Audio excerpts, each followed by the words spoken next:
ਗੱਭਣਾ ਗਾਵਾਂ ਤੁਹਾਡੇ ਲਈ ਲਿਆਇਆ ਜਿਨ੍ਹਾਂ ਚੋਂ 3 ਗਰਮੀ ਕਰਨ ਵਾਲੀਆਂ ਨੇ 2 ਗਰਮੀਆਂ ਵਾਲੀਆਂ ਨਹੀਂ। ਦੁੱਧ ਜਦੋਂ 20 ਤੋਂ 30 ਲੀਟਰ ਤੋਂ ਤਾਂ ਜਾਣਾ ਹੋਏ ਫਿਰ ਤੁਹਾਨੂੰ ਸਾਰਿਆਂ ਨੂੰ ਪਤਾ ਕਿ ਪੱਖਾ ਵੀ ਲਾਣਾ ਪੈਂਦਾ, ਸ਼ਾਵਰ ਵੀ ਲਾਣਾ ਪੈਂਦਾ, ਫਿਰ ਇਹਨਾਂ ਗਾਵਾਂ ਕੋ ਦੁੱਧ ਲਿਆ ਜਾਂਦਾ। ਇਹ ਗਾਂ ਹੈ ਗਰਮੀ ਕਰਨ ਵਾਲੀ ਹੈ। ਜਿਹੜੇ ਭਰਾ ਨੇ ਪੱਖੇ ਲਾਏ ਨੇ, ਸ਼ਾਵਰ ਲਾਏ ਨੇ, 30 ਲੀਟਰ ਦੁੱਧ ਲੈਣਾ, ਮੂੰਹ ਦੋਂਦੀ ਹੈ, ਉਹ ਭਰਾ ਦੇ ਲੋ ਰਾਬਤਾ ਕਰਨ। ਪੰਜੇ ਹੀ ਗੱਭਣਾ ਨੇ। ਗੱਭਣ ਦੇ ਵਿੱਚ ਸਾਡਾ ਬਿਲਕੁਲ ਥੋੜਾ ਜਿਹਾ ਨਫਾ ਹੁੰਦਾ, ਗੁਜ਼ਾਰਾ ਮਜ਼ਾਰਾ ਕਿ ਨਾ ਸਾਨੂੰ ਜਿਹੜਾ ਸਟਾਣੀਆਂ ਪੈਣ, ਨਾ ਖੱਜਲ ਹੋਣਾ ਪਏ। ਜਿਹੜਾ ਕੋਈ ਭਰਾ ਲਵੇ ਜਾ ਕੇ 2-3 ਦਿਨ ਸਾਂਭ ਕਰੇ ਤੇ ਸਸਤੇ ਤਰੀਨ ਰੇਟ ਤੇ ਉਹਨੂੰ ਮਿਲ ਜੇ। 5 ਗਾਵਾਂ ਨੇ, ਇੱਕ ਸੁੰਦੀ ਹੈ ਵੀ 4 ਦੂਜੀਆਂ ਨੇ। ਨੇੜੇ ਲਿਆਓ ਭਾਈ ਜ਼ਰਾ ਕੈਮਰਾ, ਕੱਲੀ ਕੱਲੀ ਖੋਲ ਕੇ ਤੁਹਾਨੂੰ ਤਸੱਲੀ ਦੇ ਨਾਲ ਸ਼ੌਕ ਕਰਵਾਉਂਦੇ ਆ। ਪਹਿਲੇ ਨੰਬਰ ਤੇ ਇਹ ਗਾਂ ਹੈ ਮੋਨੀ, ਦੂਜਾ ਇਹਦਾ ਸੂਆ ਹੈ। ਤਸੱਲੀ ਦੇ ਨਾਲ ਇਹਦਾ ਸ਼ੌਕ ਕਰ ਲੈਣਾ। ਇਹ ਗਰਮੀ ਕਰਨ ਵਾਲੀ ਨਹੀਂ ਜੇ ਕਿਸੇ ਪਾਸਿਓਂ ਵੀ। ਥਣ ਸ਼ਨ ਜਿਹੜੇ ਨੇ ਪੂਰੇ ਭਲਵਾਨ ਤੇ ਜਾਨ ਜੁਰਤ ਵੀ ਗਾਂ 'ਚ ਤਗੜੀ, ਵੱਡੇ ਕੱਦ ਦੀ ਗਾਂ ਹੈ। ਪ੍ਰਿੰਟ ਬਹੁਤ ਪਿਆਰਾ, ਚੋਲਸਤਾਨੀ ਫਰੀਜ਼ੀਅਨ ਦਾ ਕ੍ਰਾਸ। ਹਫਤਾ 8 ਦਿਨ ਲੈਂਦੀ ਹੈ, ਦਿਨ ਇਹਦੇ ਪੂਰੇ ਹੋਣ ਦੇ ਵਿੱਚ। ਲਿਬਾਸ ਸੌ ਸੀਲ ਭਾਈ ਪ੍ਰਤਾਪ ਲਿਆਓ ਉਰਾ ਇਹਨੂੰ। ਦੂਜਾ ਸੂਆ, ਮੂੰਹ ਹਲੇ ਪੂਰੀ ਨਹੀਂ ਜੇ ਹੋਈ, ਛਿੱਗੀ ਹੋ ਕੇ ਅੱਗੋਂ ਲੱਗਣ ਡਈ। ਰੇਟ ਦੋਸਤੋ ਇਹਦਾ ਫਾਈਨਲ ਜਿਹੜੇ ਭਾਈ ਨੂੰ ਪਸੰਦ ਆਈ 6,40,000 ਰੁਪਏ ਦੀ ਮਿਲੇਗੀ। ਤੇ ਦੁੱਧ ਸੂ ਕੇ ਵੇਖੋ, ਉਮੀਦ ਹੈ ਕਿ 25 ਲੀਟਰ ਪਲੱਸ ਕਰੇਗੀ। ਇਹ ਪਹਿਲਾ ਸੂਆ। ਇਹਦਾ ਮੂੰਹ ਵਹਾਇਓ ਭਾਈ ਜ਼ਰਾ ਖੋਲ ਕੇ, ਮੂੰਹ ਵਹਾਣੀ ਹੈ ਦੋਂਦੀ ਕਰਮਾਂ ਵਾਲੀ।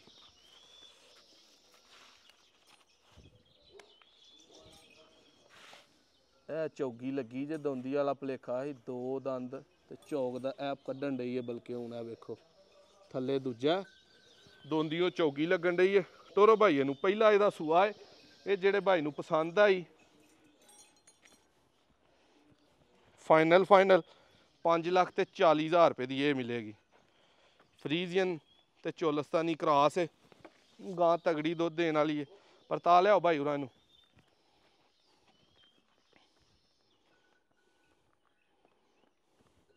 ਸੋਹਣੀ ਗਾਂ ਦਾ ਰੰਗ ਸ਼ੰਗ, ਸਿਰੋਂ ਮੋਨੀ, ਪਹਿਲਾ ਸੂਆ, ਮੂੰਹ ਦੋਂਦੀ ਚੌਗੀ ਤੇ ਗੱਬਣ ਤੇ ਫੁੱਲ ਤਿਆਰ ਹੈ। ਥਣਾ ਦੀ 100 ਸੀਲ, 5,40,000 ਦੀ ਫਾਈਨਲ। ਇਹ ਕਾਲੀ ਗਾਂ ਆ ਗਈ ਹੈ, ਮੋਨੀ ਹੈ। ਇਹ ਮੂੰਹੋਂ ਦੋਂਦੀ ਹੈ, ਸੁੰਦੀ ਹੈ ਵੀ ਫੁੱਲ ਤਿਆਰ ਹੈ। 29 ਤਰੀਕ 5ਵਾਂ ਮਹੀਨਾ 2025 ਅੱਜ, ਠੀਕ ਹੈ। ਗਾਂ ਕੋ ਤੁਰਿਆ ਵੀ ਨਹੀਂ ਜਾਣ ਡਿਆ, ਕਰਮ ਵਾਲੀ ਕੋ ਖੋਲ ਲੱਤਾਂ ਟੁੱਟਦੀ ਹੈ। ਪਰਤਾਓ ਭਾਈ ਇਹਨੂੰ ਉਰਾਂ ਨੂੰ, ਮੂੰਹੋਂ ਦੋਂਦੀ ਹੈ ਵੀ, ਠੀਕ ਹੈ। ਖੋਲ ਕੇ ਭਾਈ ਇਹਦਾ ਵੀ ਜ਼ਰਾ ਮੂੰਹ ਵਿਖਾਓ ਤਸੱਲੀ ਦੇ ਨਾਲ, ਭਰਾਵਾਂ ਦਾ ਸ਼ੌਕ ਤੇ ਹੋਏ। ਇਹ ਦੋਸਤੋ ਜਿਹੜੇ ਭਾ ਨੂੰ ਗੱਬਣ ਪਹਿਲਣ ਪਸੰਦ ਹੋਈ, ਇਹ ਵੇਖਣਾ ਦੋਂਦੀਆਂ ਵੀ ਝੋਗੀ ਲੱਗਣ ਡਈ ਹੈ। ਦੂਜੇ ਦੰਦ ਨਾਲ ਕੋਈ ਨਹੀਂ ਹੈ, ਨਿੱਕੇ ਖੜੋ ਸੁਭਾਈ ਗਾਂ। ਇਹ ਜਿਹੜੇ ਭਾਈ ਨੂੰ ਪਸੰਦ ਹੋਈ ਦੋਂਦੀ ਚੌਗੀ ਗਾਂ 5,25,000 ਦੀ ਇਹ ਫਾਈਨਲ ਮਿਲੇਗੀ। ਸੁੰਦੀ ਹੈ ਵੀ 29 ਤਰੀਕ ਅੱਜ, ਹੋ ਸਕਦਾ ਹੁਣੇ ਹੀ ਸੂਪੇ ਜਾਂ ਕੋਈ ਘੰਟੇ 2 ਕੱਢ ਜੇ। ਦੁੱਧ ਦੀ ਐਵਰੇਜ ਇਹ ਵੀ 15-16 ਲੀਟਰ ਪਹਿਲਣ ਹੋ ਕੇ ਆਸਾਨੀ ਨਾਲ ਦਿੰਦੀ ਰਹੇਗੀ। ਇਹਨੂੰ ਫੜ ਕੇ ਬਹੁ ਲੈ ਜਾ ਤੂੰ, ਦੂਜੀ ਉਰਾ ਲਿਆਓ। 5,25,000 ਪਹਿਲਣ ਵੈੜ, ਮੂੰਹ ਦੋਂਦੀ ਗੱਬਨ। ਇਹ ਆ ਗਈ ਜੇ ਆਪਣੀ ਫੇਵਰਟ ਗਾਂ ਦੋਸਤੋ। ਜਿਹੜੇ ਵੀ ਭਾਈ ਨੂੰ ਪਸੰਦ ਹੋਈ, ਪੂਰੀ 6,20,000 ਦੀ ਗਾਂ ਦੇਣੀ ਹੈ, ਘੱਟ 100 ਵੀ ਨਹੀਂ ਹੋਣਾ। ਤੇ ਗਾਂ ਅੱਲਾ ਦੇ ਫਜ਼ਲ ਨਾਲ 25 ਕਿਲੋ ਦੁੱਧ ਕਰੇਗੀ, ਦਿਨ ਵਾਲੇ ਕੱਢਦੀ ਏ। ਇਹਦੇ ਵਿੱਚ ਦੋਸਤੋ ਫਰੀਜ਼ੀਅਨ ਤੇ ਸਾਹੀਵਾਲ ਦਾ ਜ਼ਿਆਦਾ ਕ੍ਰਾਸ ਹੈ, ਹਲਕਾ ਜਿਹਾ ਚੋਲਸਤਾਨੀ ਵੀ। 2-3 ਕ੍ਰਾਸ ਤੁਹਾਨੂੰ ਪਤਾ ਪਾਕਿਸਤਾਨੀ ਗਾਈਆਂ 'ਚ ਅਕਸਰ ਹੁੰਦੇ ਨੇ। ਇਹਦਾ ਦੂਸਰਾ ਸੂਆ, ਥਣ ਪੂਰੇ ਪਾਵਰੀ ਲੱਗੇ ਨੇ, ਲਿਬਾਸ ਸੋਹਣਾ, ਜਾਨ ਜੁਰਤ ਤਗੜੀ। ਇਹ ਜਿਹੜੇ ਭਾਈ ਨੂੰ ਪਸੰਦ ਆ 6,20,000 ਦੀ ਇਹ ਫਾਈਨਲ ਮਿਲੇਗੀ, ਠੀਕ ਹੈ। ਫਿਰ ਗਾਂ ਨੂੰ ਇੱਕ ਵਾਰੀ ਤਸੱਲੀ ਦੇ ਨਾਲ ਧੱਕ ਲਵੋ।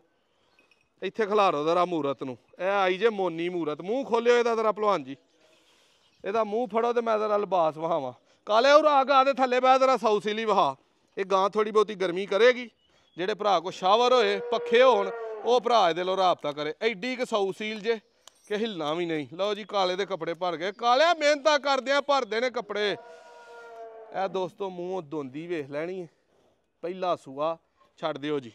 ਦੋਂਦੀ ਵੈੜ, ਠੀਕ ਹੈ, ਕਮਾਲ ਦੁੱਧ ਦੇਣ ਦੇ ਵਿੱਚ ਐਂਡ ਕਰ ਦੇਗੀ ਕਰਮਾਂ ਵਾਲੀ। ਲਿਬਾਸ ਏਡਾ ਕੁ ਪਿਆਰਾ ਲੱਗਾ ਹੈ ਗੱਬਨ ਨੂੰ ਕਿ ਐਂਡ। ਜਿਹੜੇ ਭਾਈ ਨੂੰ ਪਸੰਦ ਆਏ 6,60,000 ਦੀ ਯੈਸ ਨੋ ਤੇ ਮਿਲਣੀ ਹੈ। ਗੱਬਣ ਸੂ ਕੇ ਤੇ ਇਹਦਾ ਰੇਟ ਦੋਸਤੋ ਵੱਧ ਹੋਣਾ ਜੇ। ਇਹ ਰੇਟ ਤੇ ਫੇਰ ਇਹ ਨਹੀਂ ਲੱਭਣੀ। ਫਿਰ ਕੋ ਅੱਲਾ ਦੇ ਫਜ਼ਲ ਨਾਲ 25-30 ਲੀਟਰ ਇਹਦਾ ਦੁੱਧ ਬਣਾ ਕੇ ਤੇ ਦਿਆਂਗੇ ਫਿਰ ਤੁਹਾਨੂੰ ਪੂਰੇ 7 ਲੱਖ ਦੀ। ਫਿਰ ਸਾਡਾ ਵੀ 20-30 ਹਜ਼ਾਰ ਨਫਾ ਵੱਧਦਾ, ਉੱਤੇ ਖਰਚਾ ਹੁੰਦਾ। ਦੋਂਦੀ ਵੈੜ ਹੈ ਦੋਸਤੋ, ਬੜੇ ਵੱਡੇ ਕੱਦ ਦੀ, ਸੋਹਣਾ ਲਿਬਾਸ, ਸੋਹਣੇ ਥਣ। ਨੰਬਰ ਆਪਣਾ 0324 8182 000 ਹੈ। ਇਹਨਾਂ 5 ਗਾਵਾਂ ਚੋਂ ਜਿਹੜੀ ਕਿਸੇ ਭਾਈ ਨੂੰ ਪਸੰਦ ਆਏ ਫੌਰੀ ਉਹਨੇ ਰਾਬਤਾ ਕਰਨਾ, ਸਕਰੀਨਸ਼ਾਟ ਘੱਲ ਦੇਣਾ। 29 ਤਰੀਕ 5ਵਾਂ ਮਹੀਨਾ 2025, ਜਾਂ ਤਰੀਕ ਨਹੀਂ ਭੁੱਲਣੀ। ਨੰਬਰ WhatsApp ਤੇ ਮੈਸੇਜ ਕਰਨਾ 0324